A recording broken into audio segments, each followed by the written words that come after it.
Join us in the Pledge of Allegiance. I pledge allegiance to the flag of the United States of America and to the republic which stands one nation under God, indivisible, with liberty and justice for all.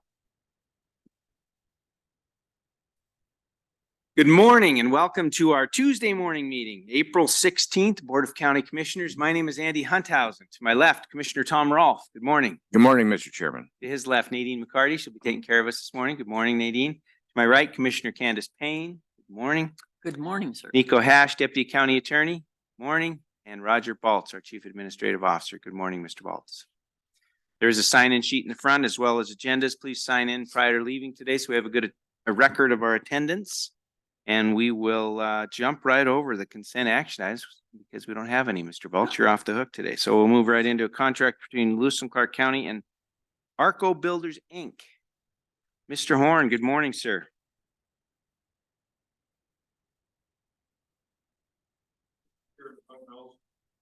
Mr. Chairman Hunthausen, good morning. You guys hear me okay? Yeah, thank you for turning that on. Commissioner Rolfe, good morning, sir. Good morning. Commissioner Payne, good morning to you as well, madam. Good morning. Mr. Chairman, Commissioners, my name is Kevin Horne. Spelling on that is first name Kevin, K-E-V-I-N. Last name is Horne, H-O-R-N-E. Operations Manager for Lewis and Clark County Public Works Department. Mr. Chairman, Commissioners, today on item number 3 on the agenda, it is a contract between ARCO Builders and Lewis and Clark County for Little Prickly Pear Bridge Foundation concrete contract. On April 3rd, 2024, Lewis and Clark County solicited for commercial concrete contractors to provide services for Little Prickly Pear Bridge Foundation concrete. This included concrete forming, rebar installation, concrete supply, and concrete installation. 3 limited solicitation responses were received. Staff evaluated the quotes for the total price and crew availability for the timeframes indicated in the limited solicitation documents. ARCO Builders Incorporated met the limited solicitation requirements and was also the lowest cost. Staff recommends approval of the contract with ARCO Builders Incorporated for the total sum of $35,235. $35,235, and authorize the chair to sign all applicable documents. And I would be very intrigued to answer any questions that the board might have. Thank you. Maybe just for the public's interest, where this bridge is and what they might see out there when, and maybe a time frame. Thank you, Mr. Horne. Mr. Chairman, Commissioners, yes, the Little Prickly Pear Bridge is just past Canyon Creek, about 7 miles up that drainage on the way to Lost Horse. It is a full bridge replacement. We've talked about it for quite some time. It's in our bridge infrastructure budget is where the funding's coming out of. We've done lots of public notice on that with the communities and the residents that live above there. Reader boards, reached out to a lot of them via email. A very unique group of people up there that are working with us very well for that. We do have a temporary bridge installed right now. We hauled up a 56-foot, so we were able to detour without having an impact on the citizens up there. Project's going well. We're on schedule and hope to be completed very soon. Thank you very much. Questions, commissioners? Any questions for Mr. Horne? Commissioner Payne. I was going to ask a question about the time of performance, but I found it in the contract, so I have no more questions. Thank you. Commissioner Rolfe, any questions? No, I think it's pretty well explained. I think we understand it. Thank you. Thank you. Appreciate it. How about public comment on this item? Any public comment? Public comment? Any public comment? Hearing none, commissioners, is there a motion to approve the contract with ARCO Builders, Inc. as presented? Mr. Chair, I would move to approve the contract between Lewis and Clark County and ARCO Builders Incorporated as explained by Mr. Horne. Second. Moved and seconded to approve the contract as presented. Further discussion? Thank you. Appreciate it. All right. All in favor of the motion signify by saying aye. Aye. Aye. Thank you, commissioners.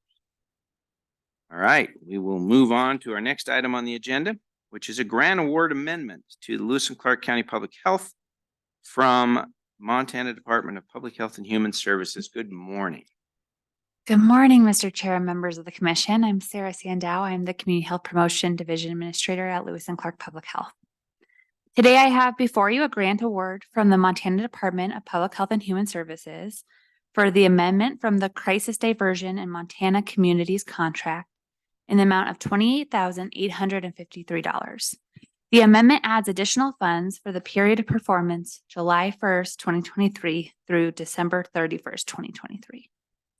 The original contract had two components: the Crisis Stabilization Facility, which would be for July 1st, 2023 through June 30th, 2024. So we're in the middle of that. That component in the contract has not changed. The second component was to fund the Mobile Crisis Response Team, which was for January 1st, 2023 through June 30th, 2023. The Mobile Crisis Response Team through St. Peter's Health is a licensed or licensure candidate behavioral health professional that can be called by law enforcement through 911 dispatch to behavioral health coded calls. The Department of Public Health and Human Services provided an amendment to cover the costs associated with this program for select months in the fall, since Medicaid reimbursement and other funding sources were not in place yet, as they were hoping when they originally gave us that contract last January. We received this amendment late after the period of performance was already over and had to really understand the amendment before moving it forward to commission, hence this delayed presentation. The plan moving forward to fund Mobile Crisis Response Team is a Bureau of Justice Administration grant that the commission approved back in October that we've been going through a request for proposal. And St. Peter's went through that process, was awarded, and now we're going through that contracting. So a contract for that grant will be coming to you all shortly, as well as Medicaid billing, which came into place on April 12th. HB 872 funds that will go directly to St. Pete, so that won't go through us, and other funds that St. Peter's Health identifies as well. Staff recommends approval, and I'm here for questions. Thank you. So as you described, it's kind of a hodgepodge of pieces that we have to get this funding in place to make sure that this service is sustained. Yeah. And this is one piece that past due, if you will, but coming in now, and it will help sustain the service. Questions, commissioners? I have a few questions. Mhm. And Sarah, I talked to you earlier, and this is certainly not an attack on our public health department. I'm just a little concerned about amending a contract that has been in effect for almost a year, over a year. And so in addition to the funding part, there is other sections that are being amended. For example, they are adding in H, a non-discrimination against firearm entity trade associations. What and why is this being amended in now? I'm not happy with a contract that is a retroactive contract. And I think it's outrageous that this is the way the state provides the money for this very important service that we are providing. How in the heck can we do a retroactive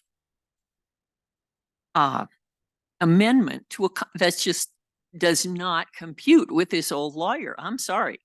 And I've been assured that this is the way, by golly, the Department of Public Health and Human Services has always done it that way, so it makes it right. And no, that's not true. When I was running a business in private practice, if somebody wanted to make a contract, we agreed to it. And then they said, oh, by the way, it's been a year, but we want to add in a whole nother section, which nobody has explained.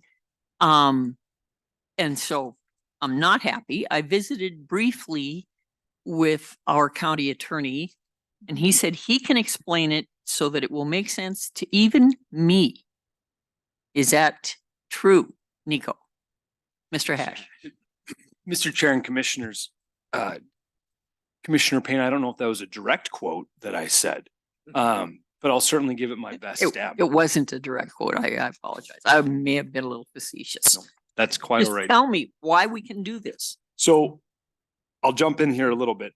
Also looking at this, contract amendment, it took me a while looking through it as well. It is a unique situation that we have, when the department, I think, when everyone, including the county, entered into this contract last year, was expecting different funding to come from different sources.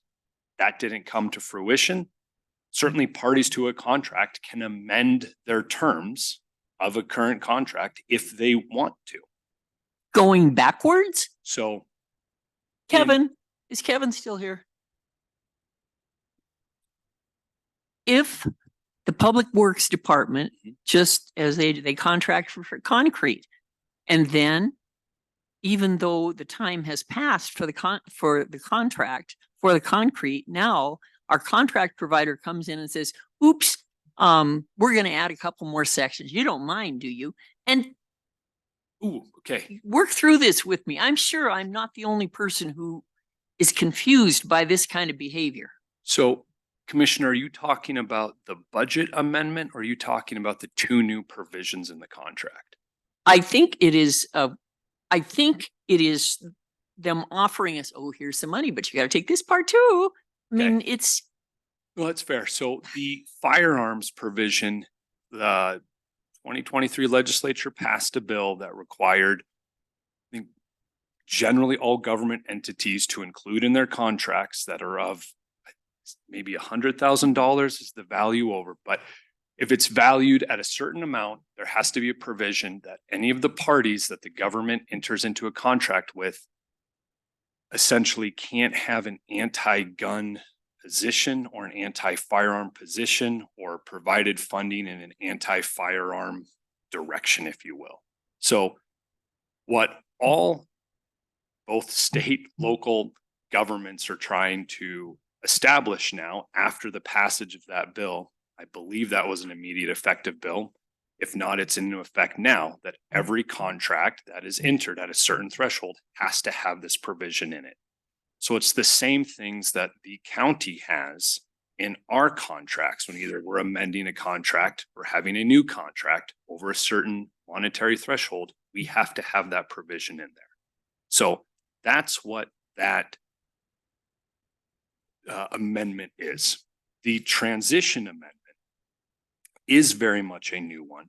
I think that is, I'm speculating here, but the department, including in that contract, saying, oh, by the way, if for some reason the parties can't perform, we're going to continue to try to provide the same level of services that was contemplated in this contract.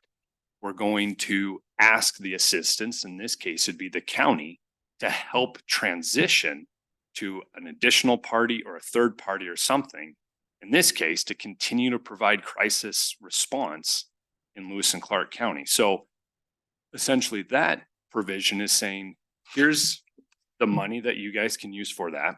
If for some reason the county goes, yeah, we're not going to do it anymore, department goes, okay, we also are going to have your help in facilitating a new player in that game. So the same level of services won't be disrupted. So that's the transition provision to it. Commissioner, you're absolutely correct. That's a new one.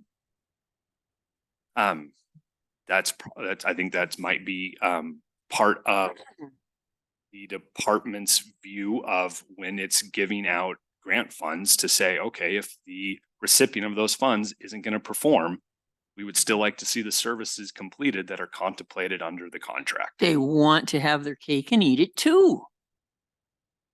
Yeah, they want to have but if we don't agree to doing this stuff, and because what it says is that if this contract is otherwise terminated, if we don't agree to these changes, then that terminates the contract. It just terminates the amendment. So we still very much have a valid contract that I can't remember off the top of my head when it terminates. And this proposed amendment is to address the work that was done previously but to essentially it's providing additional funding to pay for the CRT services. I have given the public health department a certain amount of pressure to get us a balanced budget. And now, I mean, it seems, how in the world can we ask them to provide a balanced budget when funding is somewhat uncertain? It just, this is, what kind of a business are we running here? And that is it's not a question for you. It's just, I'm very concerned. We are approving spending money that we are getting from the taxpayers through the state, but it's the same taxpayers. And they are providing this fabulous service, but the state is saying, oh, we got some strings we're going to add on. And so thank you for letting me express my disgust at this whole method of getting this through. And I appreciate Sarah's trying to explain it to me. And it just, I just think this is retroactive amendments to contracts are just a bad idea. There, that's the end of my diatribe. Thank you, Commissioner, for expressing, I think, at least some of the frustration we all have to some degree. And I think our public health staff has the same frustration. And I want to correct one of the potential quotes too, because I did say this is kind of how they've always operated, in the sense that they're behind and the contracts are amended on a regular basis, and they all of a sudden have new money, or money got returned, or something happened, or the feds send some down. So it's a constant changing thing, but I did not say it was right. So I want to say that, but it is the way it's been done since I've been here, and it doesn't make it right. And it is confusing, and it's challenging when we're working with contracts that have, I'll just say a constant element of change. And then we feel like we have, hey, we're going to get X amount of dollars for this year to perform a particular service. Halfway through that service, they say, well, we're going to send you $30,000 more or something, and we want you to do this too, and sign this and change this amendment. It happens on a regular basis. I'm not saying it's right, but that's been their mode of operation as long as I've been here. And maybe with some fussiness like you're expressing today, we might be able to help instigate some change there. I'm not sure, but did you have something further you wanted to add, Mr. Hash? Mr. Chair, I was just going to say, we brought up the public works example. We see change orders happen. Yeah. And I think we all go, we wish that this change order wasn't happening. Something came up that was either unexpected or there was a new opportunity. So we see change orders existing in public works. I think a lot of other departments all the time. I agree that this is a unique situation. Again, I wrestled with this a lot too, Commissioner, looking through it, trying to figure out what was going on. That's because you're a lawyer. You understand a contract is a contract. Yep. So we don't normally see stuff like this happening. I think certainly the idea is to ensure that the work that has been provided under an expectation of either being reimbursed or something to that effect, that actually happens. So there was, I guess, some ideals that maybe some funding was going to come from elsewhere. That didn't come to fruition. So this is how that's being addressed. Certainly isn't perfect, but that's what we have today. Again, the provision amendments, the firearm one, that's state law, has to be in there. Again, the county does that as well on our contracts. And the transition amendment, I certainly don't foresee the county not upholding its end of the bargain on this to provide CRT services. And in the end of the day, what it does is it's essentially says, county, you will help us make sure that the same services are being provided. Certainly the direction from you three is that this is something that you want to do. So I think that works from the legal perspective. That's okay. I'm going to back up a little bit because your remarks have helped me understand Is this part where we're supposed to be having discussion or We are can we have still on? discussion. We can Okay. chew it up as much as we Your like. Matter of remarks- fact, our legal team likes us to talk a lot Well, about why we're and making that's these if, decisions. So when this we is good. are dealing with this and there's people out there who I'm sure would like to say, what about the, but we are expected to do it on their behalf. Okay. So about your remarks about funding, I know with the ARPA funding, we have had some cases where a project did not take as much money as originally thought. So they give it back to us and then we can.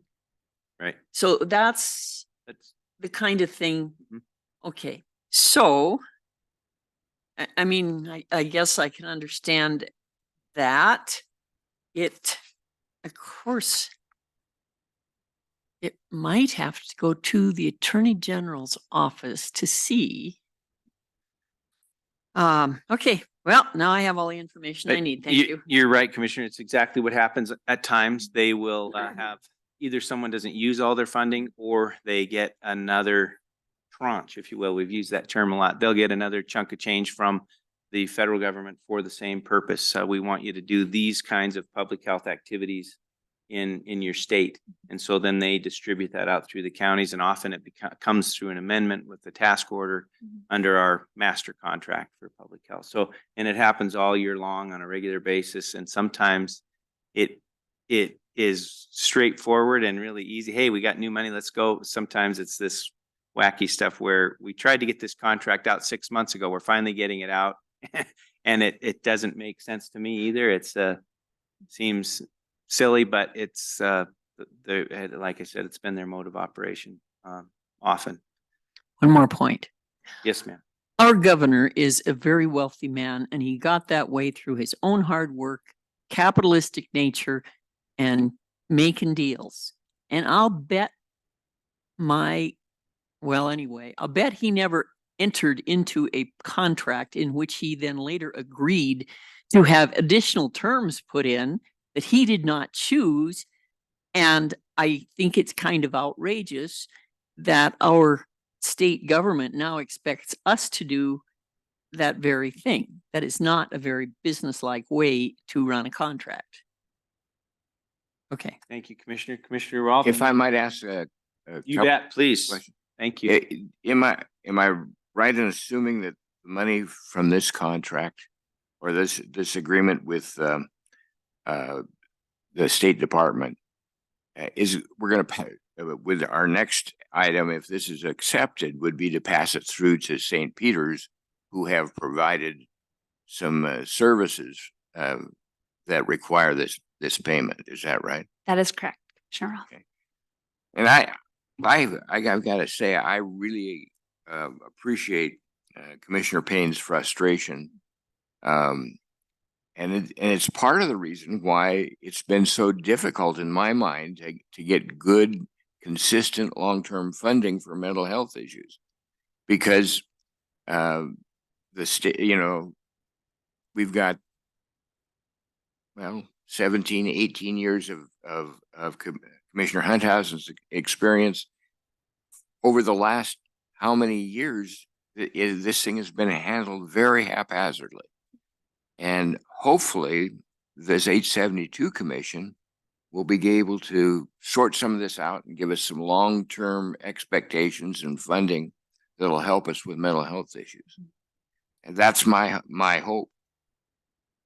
I've been frustrated with how it's worked out in our local public health department and shifting funding around. We need to do a better job of it. The state, after probably 2 decades of bad practice, has to turn this thing around, and hopefully it'll get done, and the legislature will provide us some good long-term funding, and we won't have this sort of thing happening as it has for the past probably 20 years. But if that's the case, yeah, I can it's frustrating. It doesn't seem like a good business practice, But we've obviously made a commitment to St. Pete's to help them. And I think that's part of what we're trying to get to pay for this, the crisis response team that they operate Mhm. at our request. Am I Yeah. on the right? Yes, that is correct. And yeah, these short-term contracts and amendments that come in is very time consuming on the state's part, on our part, on St. Pete's part, on your part, um, on Nico's part, sorry. And so it's really time consuming. And so you're right. If we can get sustainable funding that's long-term, and then St. Pete's knows what to expect and they know how much funding they have coming in too, because them trying to budget when they don't know what's coming in as well. It's a lot. So I agree. I think 872 Medicaid billing, those components, even our Bureau of Justice Administration grant, at least that's 3 years. So at least that's better. So I agree. Hopefully we can get some more sustainable funding. And I feel like we're getting a good commitment from our own public health department to be more precise in its budgeting. That's really important to me. And I think if we all contact our legislators and try to get some long-term commitment from the state for mental health related funding, maybe we can resolve some of these problems. But you can't start somebody in mental health treatment and then shut it off in 3 months or 6 months. If you're going to solve those problems, we've got to have long-term commitment, and hopefully this 872 commission is the beginning of those long-term commitments we need. I agree. Thank you.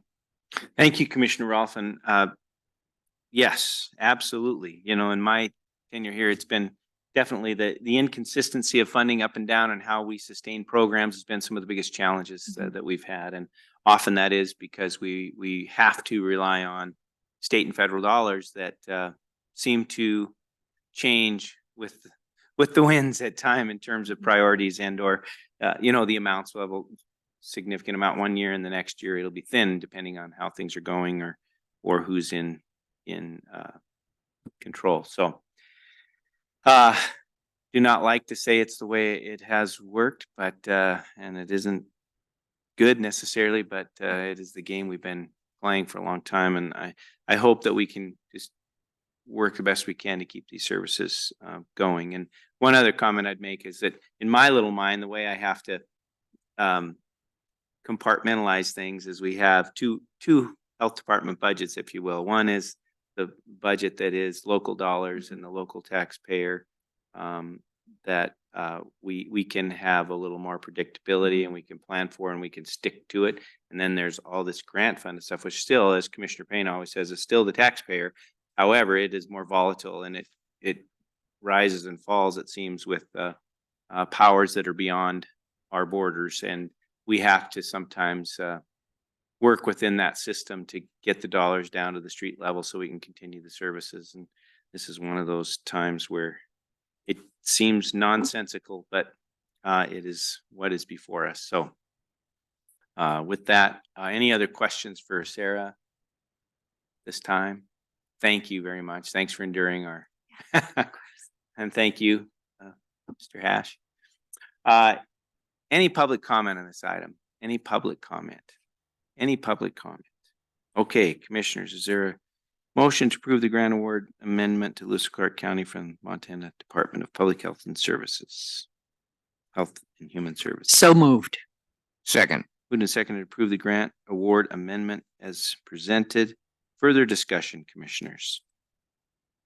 We've had it.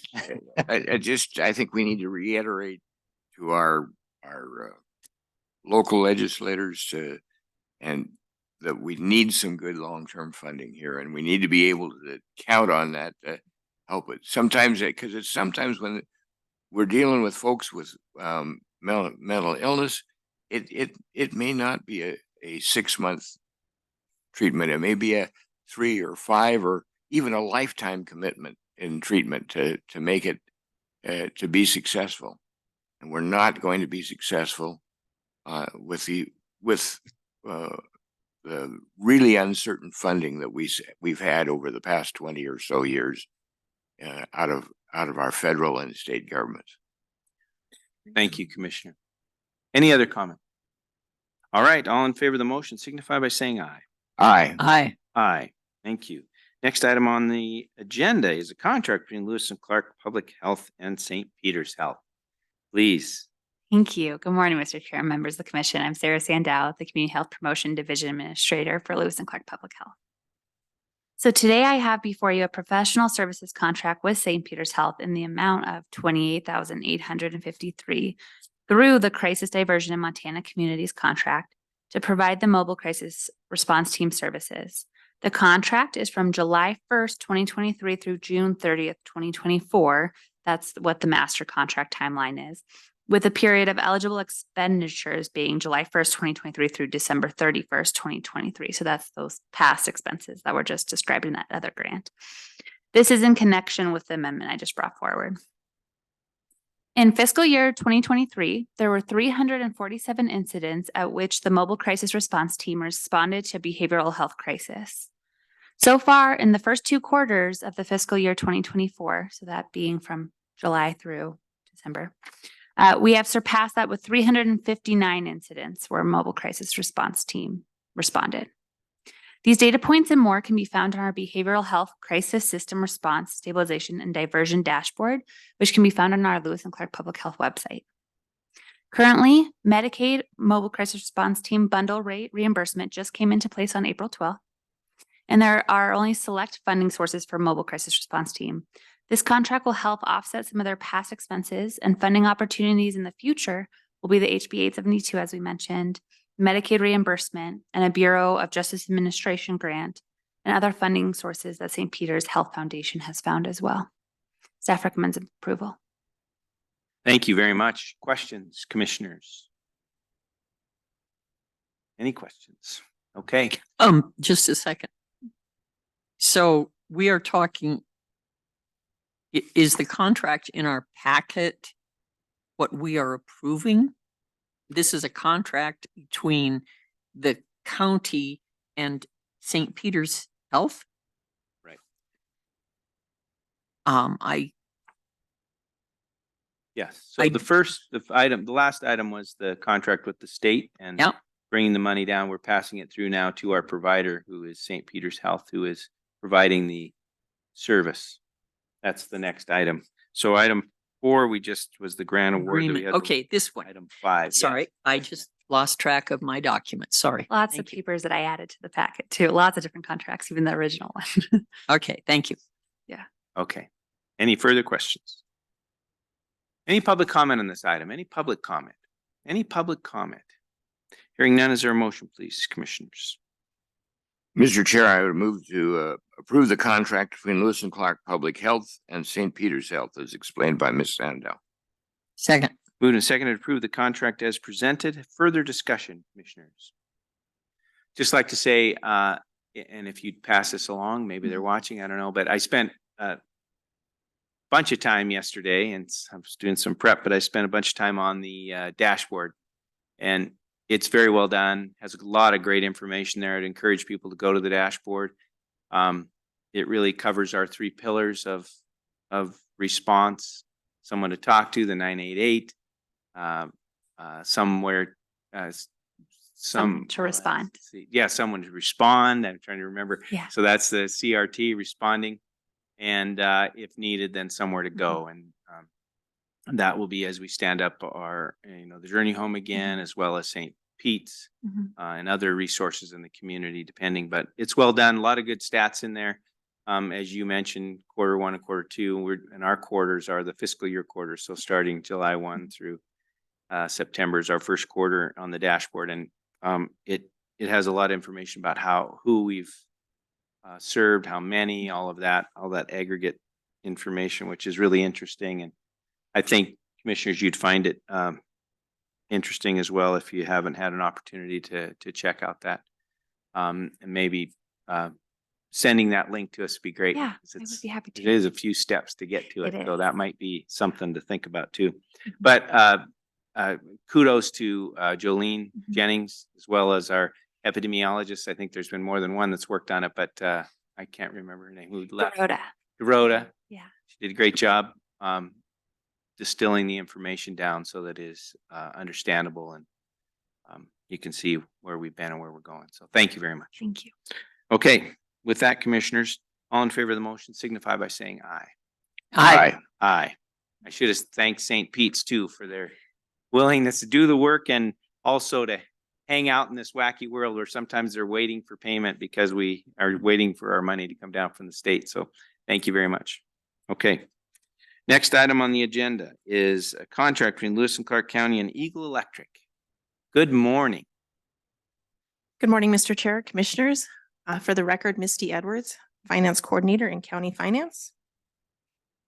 Before you this morning is a contract with Eagle Electric to perform electrical upgrades to Hooper Park in Lincoln. The work consists of installing a new 320 amp volt meter base and a 200 amp panel, 8 pedestals with 50 amp, 240 volt RV plugs, and trenching in of electrical lines. The contract is in the amount of $18,270.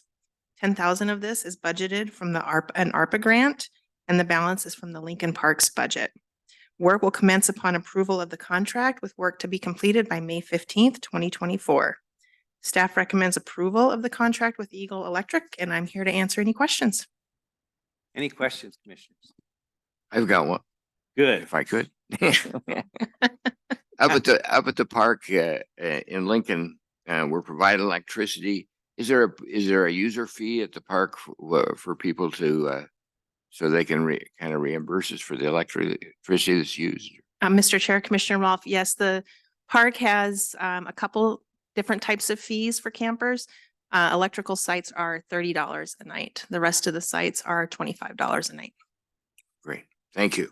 Great. And along those lines, that's how we're paying for this as well, by at least partially by some of the fees that have been Mr. accumulated Chair, over time. that is correct. Hooper Park is completely funded with user fees. It doesn't receive any general fund dollars unless the board comes and asks for them, but they're self-sufficient.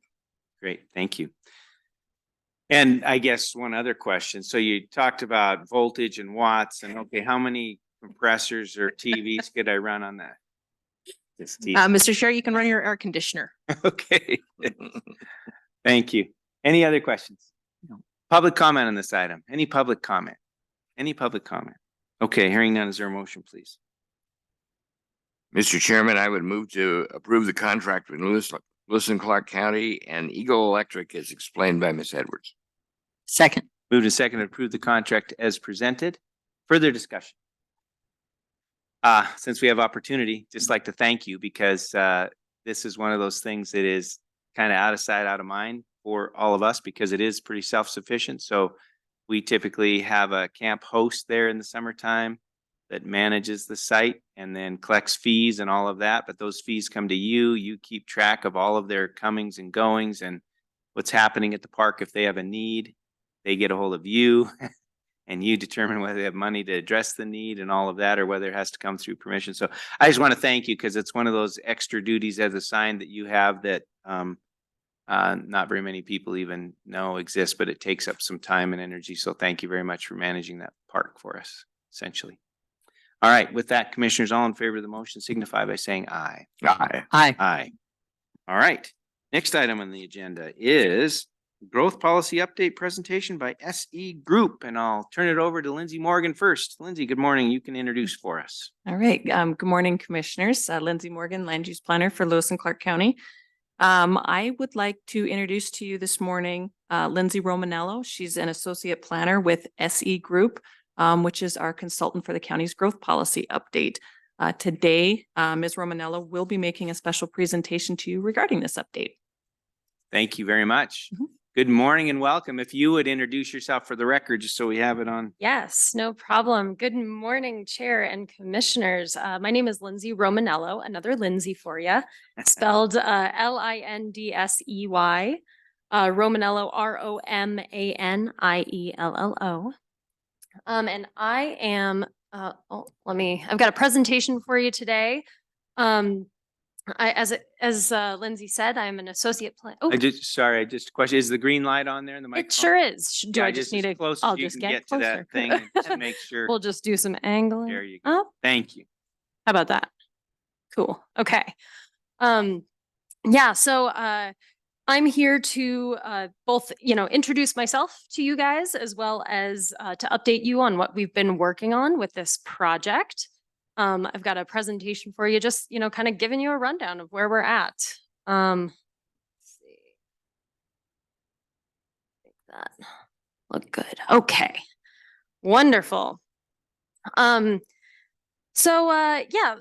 It's, I'm one of the primary folks working on this project, but also I would love to introduce you to a couple other folks on my team. We've got Dayton Kreitz, who is the official project manager on this. He's guiding me through the process as I work on this. And we've also got our primary team planner, Noelle Genoux. And at some point, down the road here, you might meet these folks. And so I just wanted to give you a little intro to them. Just let you know, what we're up to here.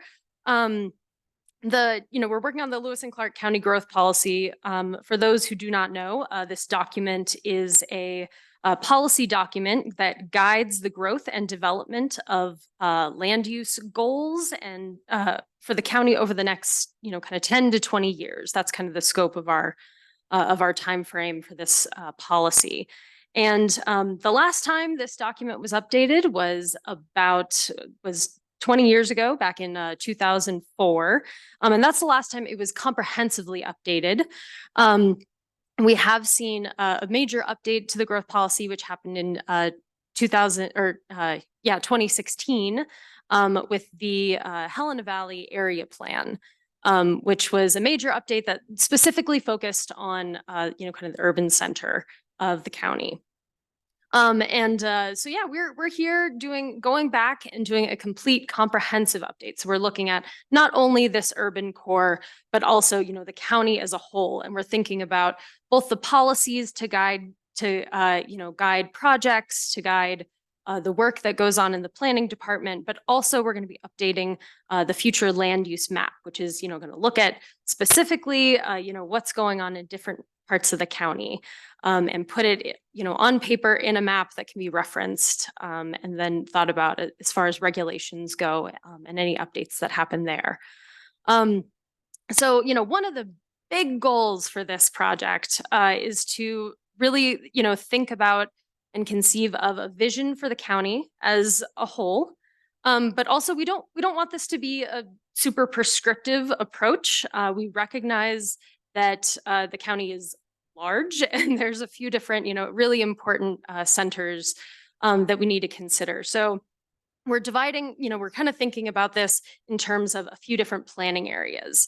So we've got, we're looking at the county in these like sort of 6 centers. We're hoping to develop a growth policy and policies, land use decisions, that will fit these different areas appropriately. Because the county is not all the same.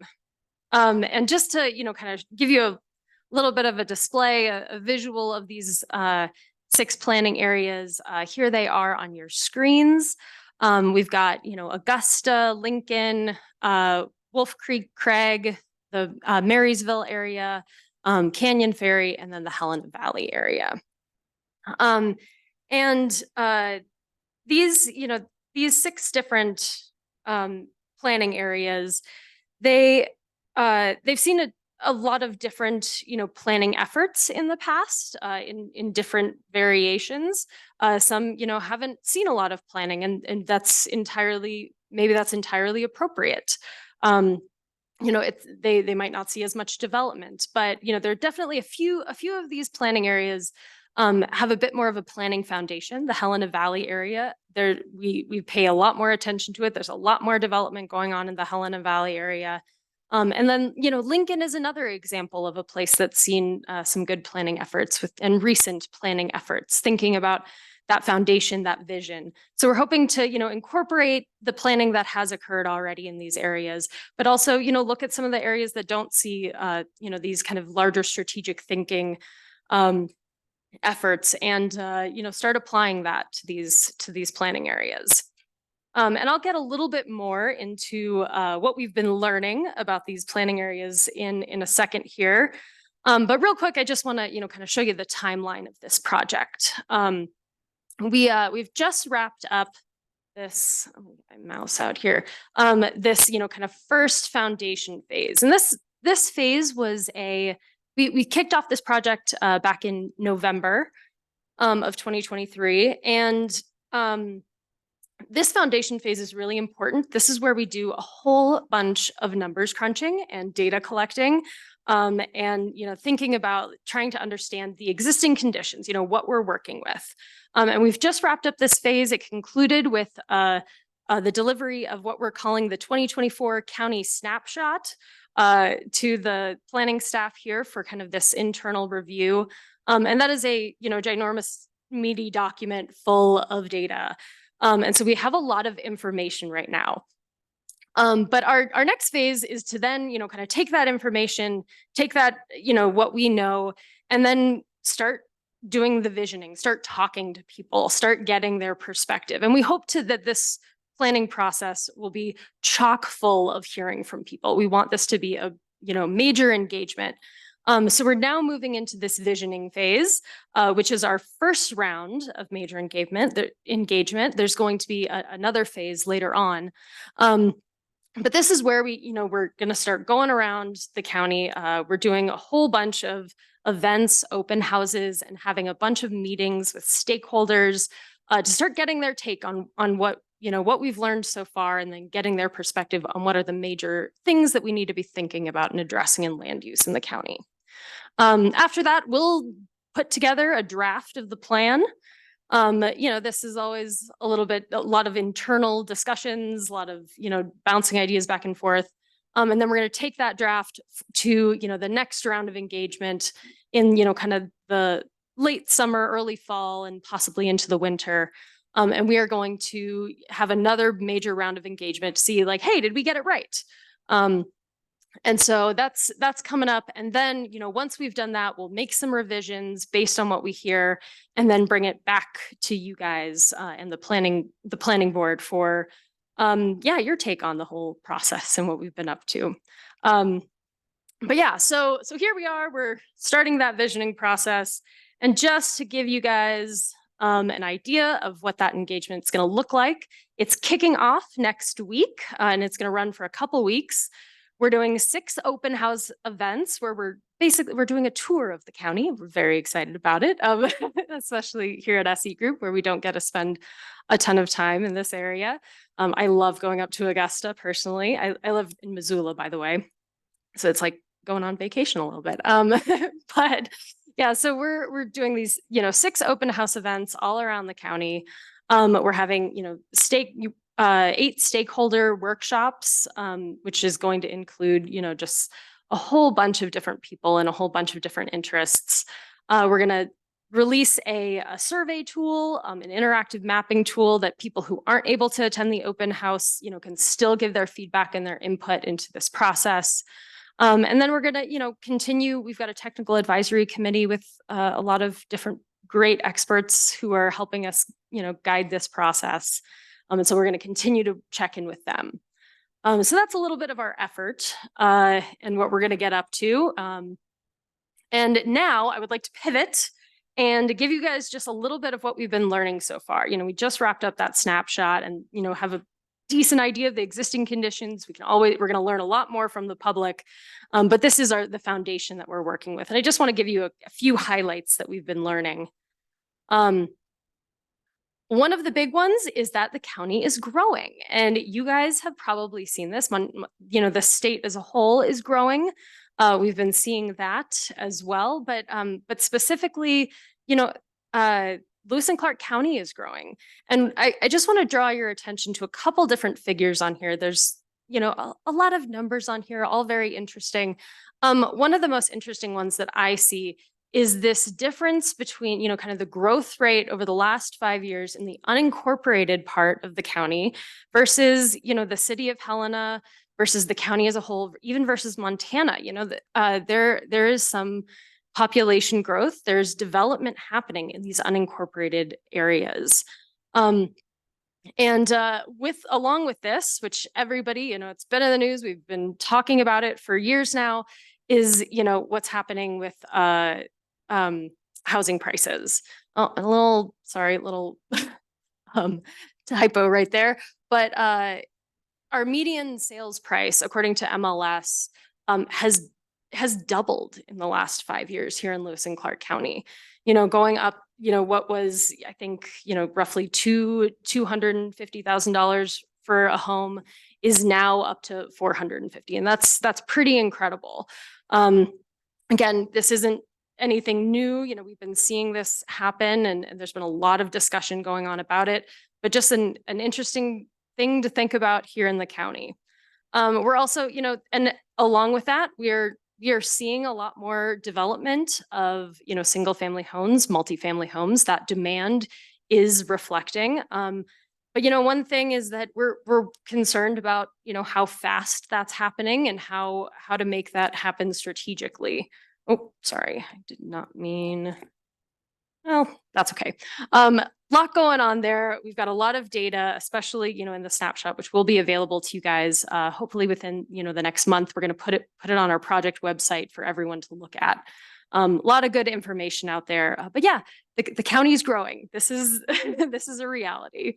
Just some other key takeaways that we're seeing in these other locales, our planning areas. And just that, kind of high level things to think about here is, let's start with Helena Valley. This is the most populous place in the county. It's 94% of the population lives in the Helena Valley, and in this, including the city of Helena, of the county. So, it is definitely the economic, center. There's, this is where the majority of the schools, the, recreation, infrastructure, all of that is very distinctly centered here in the Helena Valley. The biggest economic driver being the state capital. We've got, that as a major influence. But despite, surge in development, all these things that are happening, we're still seeing housing pressure, and that is definitely most acute here in the Helena Valley. Especially, I think 89% of all housing units in the Helena Valley are located here. So yeah, important stuff going on here in the Helena Valley. And we'll definitely be thinking about that and considering that as a pretty important piece in this planning effort. But elsewhere in the county, though, fewer residents, also equally important, and places that are still seeing growth going on here. Lincoln, has a lot more planning efforts. It's, a bit of one of those gateway communities, lots of recreation, seasonal homes, a lot of people in the service industry and construction industries out there. This is also, kind of a lot more retirees and older households. Over in Canyon Ferry, kind of similar to Lincoln, one of these gateway places, lots of recreation, lots of, about that. Lots of recreation, a little bit wealthier homes as well. Yeah, definitely one of these, kind of bedroom or gateway communities serving the Helena Valley. Marysville Canyon Creek, the foot of the ski hill, but it's also got some agriculture interests, and it's also served pretty significantly by the Helena Valley, but it's got more of the rural importance as well. There is more poverty in this area. We were kind of surprised to see that. But yeah, kind of people are going there both for that rural lifestyle as well as slightly more affordability. Augusta, kind of being one of this very distinct places, has both, really wealthy homes, but also is a tight-knit community. Excellent access to recreation, and very much embodies that rural community character, independent community character. And finally, we're looking at Wolf Creek Crag. There's, a lot of pockets of wealth, river access, recreation. But this place is also a lot of older homeowners that, kind of need to be considered, and some issues that we have been observing with, kind of infrastructure serving those homes, and a lot more, kind of spread out development that's going on that we need to be thinking about. So yeah, there's a little bit of some information for you guys, a little bit of a dive. Some of the major trends and considerations as we're looking through all this data, there's a lot. But some of the high level stuff that we're seeing, that, is emerging from our experts as well as from the data. Groundwater availability is of major concern, as well as, kind of flood and fire protection. This means that we need to be thinking strategically about where growth is going so that people, we're not impacting our groundwater resources, and we're using those wisely. And, trying to protect people's homes, making sure that people, who are living in more rural areas or in areas prone to flooding, get what they need, or, find opportunities that are, less risky, less, availability to build, but, strategically. So we're going to be thinking a lot about that, as well as some of these just kind of rural development patterns and how they fit into all this, making sure that rural development is occurring also, with some thought behind it, so that we are protecting people from wildfire and flood, and giving them good access to water and resources. As a part of some of the growth that's happening, especially in the Helena Valley area, thinking about, road development and management, and making sure that we're serving people with the infrastructure that they need. And doing that by considering where is important, where do we want to grow in the future, and putting resources to road development there instead of, kind of some patchwork, making sure that patchwork isn't as significant of a development pattern, and just being really strategic about some of that. So that's some things that we hope to address and consider in this plan. Also, preservation of open space and agriculture. This, it's very important that as we see all this growth, all this housing development, that is something we are also keeping at the forefront, because it's what makes this place special. So yeah, that's another big thing. So, just kind of wrapping up here, what am I doing here? What am I expecting from you guys? At this point, this is an educational opportunity, letting you guys know what we're up to, but I also have some requests. I want everybody to spread the word about our engagement events. Go out, invite 5 people, invite your neighbors. We've got open house events all over the place. I would love you all, everybody in this room, to do so. And for any members of the public, I hope that we see you all show up.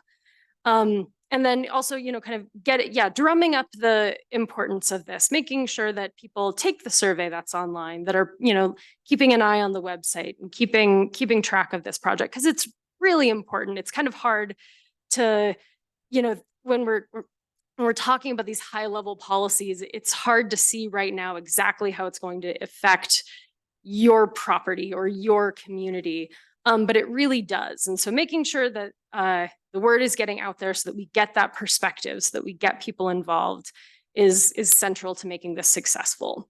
And then, just, keep an eye on our project, and we'll be back when we have, a draft, and we're doing our next round of engagement. I'll be back here talking to you guys about, what we've been up to, what we've been hearing. It'll be another education session. So yeah, keeping an eye on that. So now I want to wrap this up. I want to open it up for, questions from the commissioners. Anything that you've heard here that you would like me to clarify on? Commissioners, questions? Commissioner I- Rolfe? Oh, sorry. If I might, just ask a little bit, is this presentation available on a website? We'd be more than happy to put this on the project website. We could possibly put it on the county website. I don't know I'll have to talk with planning staff. But yeah, if there's any other place that you want me to add this, I'm more than happy to share it out. But we can definitely put it on the project website. So if we can refer people, yeah, if we can, we Absolutely. want to be able to refer people to it, and Definitely. particularly your times for your meetings that are coming up the next couple of Oh, weeks. yes. And those are posted all over the project website for sure. We've also, the planning staff has been posting flyers all around the county. It's been going out on social media. We're doing our best to get the word out. And then a Yes. follow-up, Yes. You bet. and what is the project website? Yes, so that's, and I've actually got it here, lccgrowthpolicyupdate.com. So definitely go there, keep an eye out. Good stuff coming on there. Commissioner Payne. Thank you, Chairman. This project, the growth policy update, I believe the existing growth policy was used in our zoning issues that came up Yes. recently, and the ZAP committee, the zoning, what's the A? Zoning advisory. Okay, I think they used it. And I've been some of the people I've talked to were they said, "Oh, we went to all those meetings and nobody listened to us." And I think that it was absolutely wrong, because I went to the meetings out in the communities, and then I went and visited with Lindsay about what they were doing with this, and they used it. I'm hoping that I think we need more communication so that people actually attend these meetings. That was the other thing I get so disappointed at. We put on these meetings and nobody comes. And it's really hard to form a policy with nothing but, echoes and ghosts to talk to. So I'm glad we're doing this. With the amount of growth we're seeing, I think it's imperative that we keep an eye on this. So I'm glad you're, my question about the ZAP was actually the one I wanted. So this will then be used as our county continues to grow, and we may need to do zoning outside of the Helena Valley. Would that? Yeah, this would be the policy to think about. So the future land use map, that is, we're going to build this out with the intention of it being potentially used to inform any regulation. So, the policy informs the regulation. And so that's what we saw during the last zoning update was, taking that Helena Valley area plan and the very specific recommendations there, and then, kind of adapting it into zoning, hearing from the public, kind of making that work.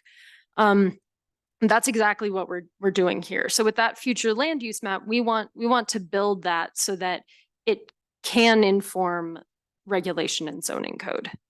That is usually the intention with these things, or at least, at the very least, it's informing, subdivision in unzoned areas or any kind of variances or things that happen out there. So yeah, that's exactly what this is for.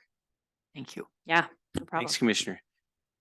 Yes, a guiding document for those potential regulatory items that may come up, both subregs and zoning and those kinds of things. I just wanted to kind of build off Commissioner Payne's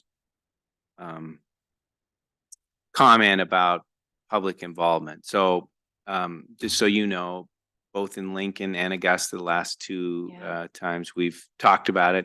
Lindsay even sent us some information. We had the flyers. We talked to the community about it, tried to get the word out that way.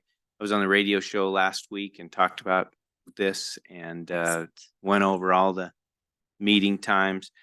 So it'll take much of that as an opportunity today, going to Lincoln this afternoon for the Solid Waste Committee and the Lincoln Community Council. So if you have more flyers, I'll take them and hand them out up there We as well. can do that and we appreciate it. Great, we'll do that. And then to build on what Commissioner Payne was saying, these meetings are one thing and it's great, general public meetings, people have to be interested and come.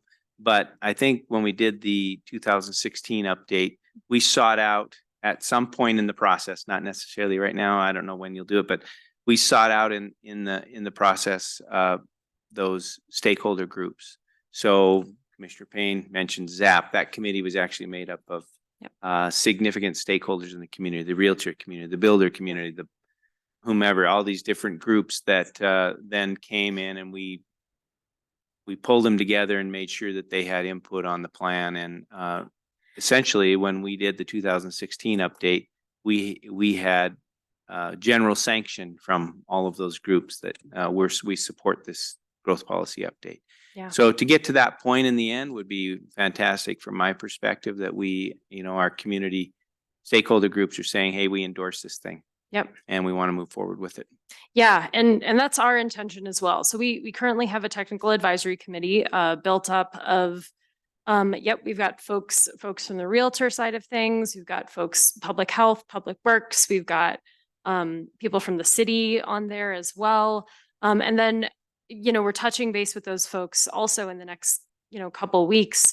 We're talking to a whole bunch of builders and developers tomorrow afternoon for kind of the first round of this, but there's going to be many more, especially as we're developing the plan and developing the map. And so, it's, getting engagement, getting involvement is always tricky. Everyone's busy. Everybody has, things going on, and it's hard to get people to turn out. We're hoping to do our best just through saturation, through doing a few different rounds and building up the momentum. I think that's really important, is to just kind of keep these going. So as we're meeting with all those folks, it doesn't turn into, oh well, we had one meeting and then we never heard about anything again until it came before the planning board. We don't want to do that. We want to make sure that people are involved throughout and keep the momentum up so that people can say, oh yeah, I contributed. I see the change that I wanted to make and the comment that I had, and let's move forward. So that's our goal. Great. Thank you. Yeah. Other comments? Just, Yes, sir. Just another question, if I might. Yeah, please. Could you maybe go into a little more depth on the tools you're going to be using in order to help us anticipate where in the county there are potentially going to be some major growth areas? So we're in the data compilation that we've been putting together. We've been using census data. We've been using building addressing data. So, where at new addresses popping up, where are people, putting in subdivisions or putting in new homes. So, we're kind of looking at that as, and trying to identify trends. That's a big one. We're also, we're talking to the people who are on the ground, making, passing permits, and, folks in, the, why am I spacing on the name? The health department, as well as, DEQ. What's wrong with me? Talking to people in DEQ who are, who are putting in, are seeing well permits come through, so just trying to use a lot of different information to piece together, like, oh, this is the spot, or these are the spots that we're seeing more pressure. And, also talking to people, making sure that, we're hearing from folks who are saying, oh yeah, like I just saw a whole bunch of development go in across the street from me, and understanding some of the, how some of that growth is impacting people. So adding some of that information as well. And then I'd also, I think that, understanding where we're seeing major impacts is another piece of this. So, where we're seeing, groundwater depletion, like where we're seeing some of, where wildfires have popped up, like, okay, like what, what's the cause of that? And is that growth related? And so there's a lot of different pieces that we're adding to this puzzle, trying to identify those spaces. And then all of this is coming out, we've got a great mapping team that is, kind of taking some of that data and putting it together, to do some analysis, do some clustering analysis and understand where that growth is happening. So a lot of different inputs, and we're hoping that it presents itself, kind of geographically.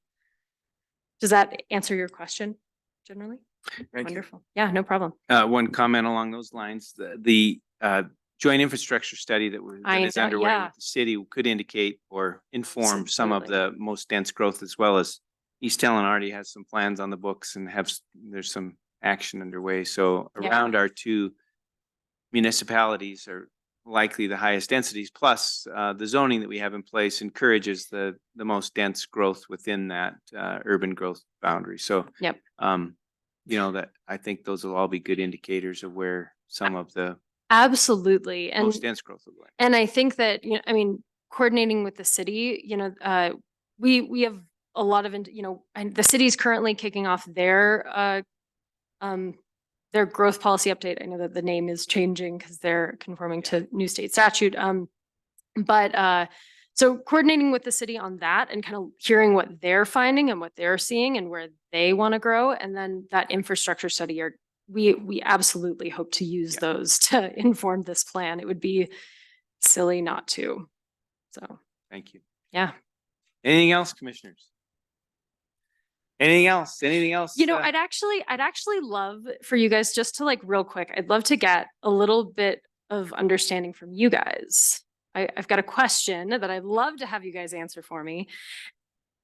Best case scenario of this plan addresses, an issue or addresses a topic.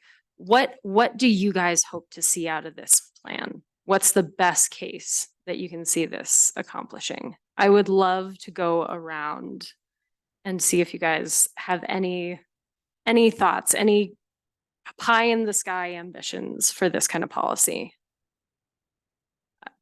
Commissioners? I'd love to, yeah. I'm interested in where we're likely to have growth, so that as we're doing long-term planning, we've got that in the back of our mind, and what are the obstacles for those areas, and what could be done to be, what can we do to make it easier for things to grow, to have financial success for entrepreneurs who want to develop areas. Yeah, I love that. Fabulous. So you want me to go next? You want us to go down the line here? So I'll build on that, in that, this being a guiding document, it isn't a regulatory document, but I would really like it to help guide those future regulations related to growth, as Tom said, because this valley, as we already know, this is likely where all of the great majority, 90% of the growth is going to happen. And so I want to do that not only in a way that people do well, that are doing the growth, but that it's organized and it's sustainable and it's manageable and it is something we can be proud of and say, people sitting in these chairs 20, 30, 50 years from now go, wow, those guys did a good job. Yeah. We can work with this. This is something where we can manage the traffic and the waste and whatever else, because they planned well and they did a good job. Yeah. So I think that those outcomes are what I'm hoping that we can build off of. And Love it. I'm going to be a little more specific. Yes. I have a background as a water rights attorney, and I'm very concerned about the impact of subdivision growth and the use of septic tanks, or if we don't control the infiltration into our groundwater, without good water, we can't live here. So that is way more important than roads or schools or anything. We've got to have decent water. So I hope that your study will address things like the impact of sewage and effluent and keeping your septic tank or moving into a more localized or, so that it is a septic system. Sure. And then taken care of professionally, because as long as it's working, everybody can ignore it. But all of a sudden, this isn't working and we've got sewage in the basement. And what are you going to do about it? Yep. So I'm hoping that that is the purity of our groundwater is a huge part of your study, so that that major impact can be included in the next 50 years Yeah. plan. Absolutely. Thank you. All right. Well, that's my only question for you guys, and that's all I got. Well, thank you guys so much. I really appreciate it. And you'll be seeing me, you'll be hearing from me, and please attend an open house with your friends and family. Thank you very All right. much. Appreciate you being here. Take care, Nice to y'all. meet you. Yep. Anything else from anyone? Lindsay? The other Lindsay? All right. Thank you. Okay, commissioners, no action on that item, and we are at that time in our meeting where we will take public comment on any item that is under the jurisdiction of the commission, but not on today's agenda. Roger, any words of wisdom for us? All right, commissioners, any public comment? Any public comment? Hearing no public come forward, seeing no public come forward, we will stand adjourned. Thank you.